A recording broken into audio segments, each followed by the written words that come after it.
रावण की 3 पत्नियां थीं या थीं? That's the twist. ये इस बात पर डिपेंड करता है कि आप रामायण का कौन सा वर्जन पढ़ते हैं। आज मैं आपको माइथ से उस तक ले जा रहा हूं जो टेक्स्ट्स में एक्चुअली लिखा है।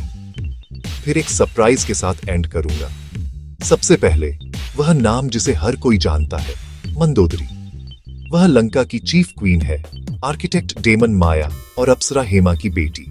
ज्यादातर वर्जन्स वाल्मीकि रामायण से शुरू होकर उस पर अग्री करते हैं।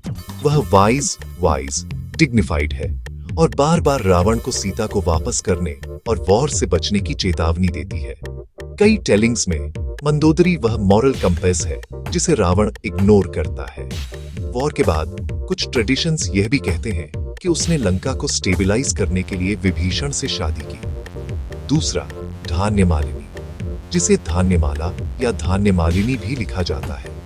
वह बाद के सेक्शंस जैसे उत्तरकांडा और कई रीजनल रिटेलिंग्स में दिखाई देती है। उसे अक्सर रावण की दूसरी क्वीन के रूप में डिस्क्राइब किया जाता है, अतिकाय, नरांतक, देवांतक की मां के रूप में। हालांकि कौन सा बच्चा किस क्वीन का है, यह टेक्स्ट्स में चेंज होता रहता है। अब कंट्रोवर्शियल पार्ट, तीसरी वाइफ।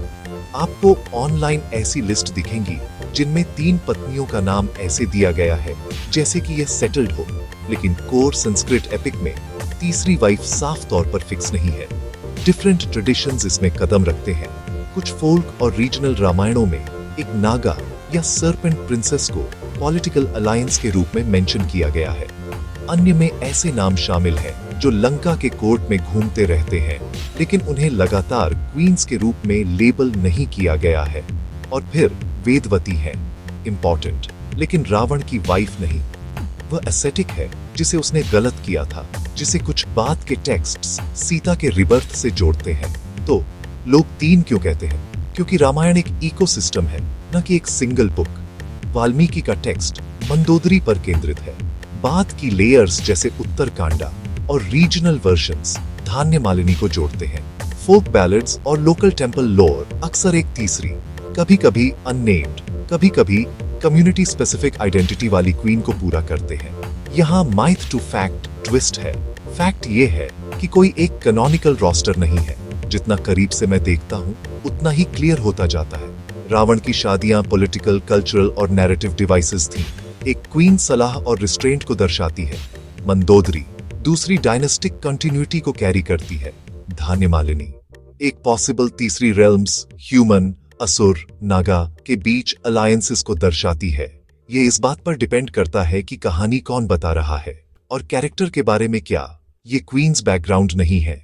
मंदोदरी के भाषण एपिक के धर्मा के लिए सबसे मजबूत अपीलों में से है।